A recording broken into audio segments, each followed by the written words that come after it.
इस पे यही कहूंगी कि वादे पे वादे, वादे पे वादे, वादे पे वादे होती चल रही है लोगों के साथ पिछले कई सालों से।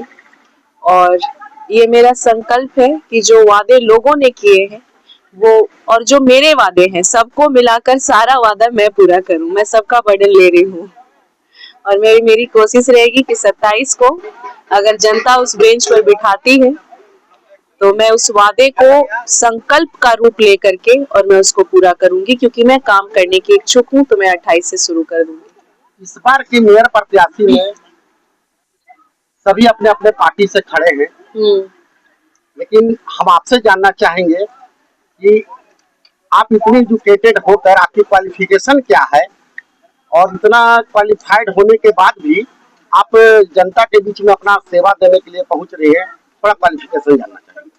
जी, मेरी क्वालिफिकेशन पीएचडी है जो मैंने अभी अभी कंप्लीट की है। उसके पहले मैंने मेरी जो प्रारंभिक जितनी भी शिक्षा दीक्षा रही है सेक्रेड हार्ट स्कूल से 12th तक की हुई है।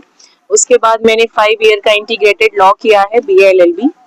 उसको 2019 में कंप्लीट करने के बाद मैं LLM की मास्टर्स का डिग्री ली और 2021 में जब वो खत्म हुआ तो 2021 में ही मैंने पीएचडी के लिए इनरोल किया, एग्जाम एंट्रेंस निकाला और एंट्रेंस निकाल करके पीएचडी के लिए करने लग गई। तो मैं थीसिस लिख रही थी, मेरा थीसिस पिछले साल कंप्लीट हो गया है। 2025 में मेरा पीएचडी कंप्लीट हो गया है। डिफेंस का वेट कर रही हूँ, 1 आध महीने में डिफेंस भी हो जाएगा और डिग्री भी आ जाएगी।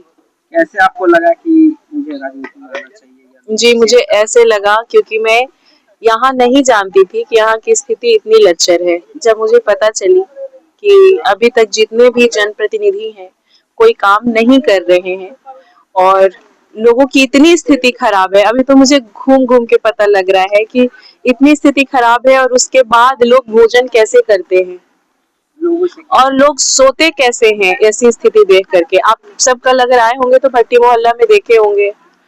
उसके बाद फिर अभी गई थी चैनपुर वाला एरिया में, हर घर के सामने नाली जो है इतना पतला नाली है, ठीक है, और वो नाली ना ऐसे ऊपर तक भरा हुआ है और वो पूरा रोड तक पूरा जाम है क्योंकि सारा कचरा उसी में डाला हुआ है और वो पूरा जाम हो चुका है, पूरा जाम उसमें लग गया है तो वो निकल ही नहीं रहा है।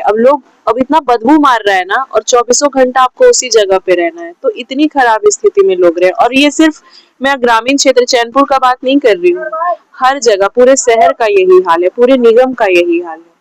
लोगों से क्या अपील करेंगे? लोगों से यही अपील करूंगी कि अगर आप अपनी बेटी को एक मौका देंगे काम करने का तो मैं वादा नहीं करूंगी, मैं काम करूंगी। तो आप सब प्लीज प्लीज बेंच छाप पर मुहर लगाकर अपनी बेटी को उस बेंच पर बिठाएं। आप सबके साथ जो क्रमांक संख्या 5 बैलेट पेपर का दिया हुआ है उसमें मुहर लगा करके और अपनी बेटी को उस बेंच पर बिठाइए ताकि आपकी बेटी 28 से काम शुरू कर दे।